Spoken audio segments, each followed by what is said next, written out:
remember walking in with my mother, and you headed up to the 5th floor, whereas where most of the music auditions ended up happening, because the 5th floor is where they have most of the studios. Your private studios, your main teacher, that's where it usually happens, on the 5th floor. So I went up there, and I was auditioning in room 535, which was Ellen Fall's studio. And I just was too ignorant, because I remember being nervous, but not as nervous as I guess I should have been. Or I just remember thinking, well, I'll just go in and sing. Well, it's not some big theater. It's just this tiny little room. I can handle that.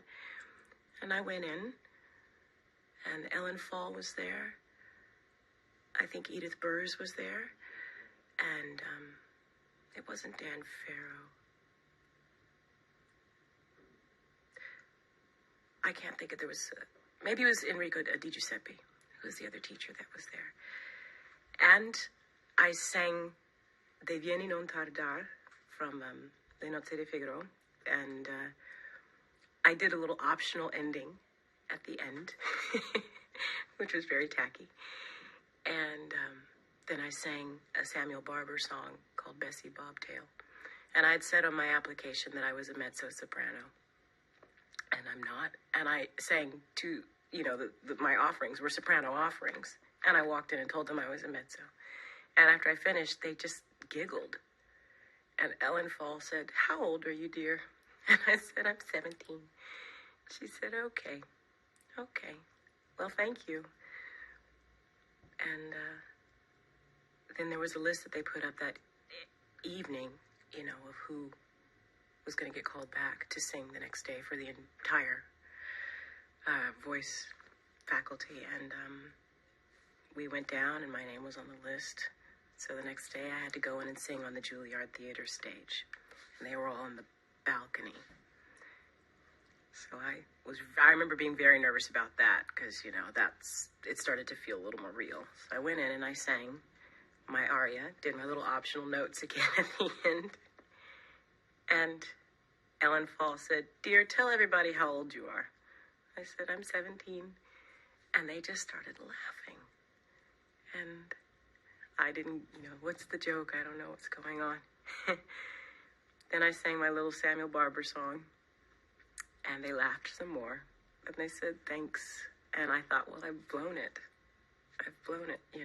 They're laughing at me. My mom said, "How'd it go?" I'm like, "They laughed." These aren't comedic songs, I don't think. I don't understand why they laughed. And then I told her, they asked how old I was. She said, "Well, maybe they think you're I don't know, maybe they think you're too old for the program." Or I don't know what. We were just trying to figure it all out. So when I got the call 2 weeks later, we were both so shocked. And I remember reading the letter over and over again going, does this mean I kept thinking, maybe I didn't pay the right amount for my audition fee or something. And I kept rereading it. It's like, no, it's the admissions office, but I guess I am in. None of it really ever sort of sat just perfectly. I was just sort of confused by the whole thing. So. In retrospect, why do you think they were laughing? How could the 17 non-mezzo? What were they thinking? I think they were laughing at my audacity to sort of improvise on a Mozart aria, as I was doing. I think I was a bit audacious in doing that. I think they were giggling at the fact that I called myself a mezzo. And I think they were probably giggling at the fact that I most likely delivered the piece in a very sort of Broadway fashion, because I've been doing so much musical theater in my hometown that I probably, I didn't belt out the song, but I'm sure I tried to sell it. I think I probably would have been laughing at me too. And then just the age, I'm sure just sort of, I compounded the whole thing, I think, just to make it a big laugh riot for them. So. The combination of all three got you. Oh, yeah. I think they thought I was just going to be entertaining for them.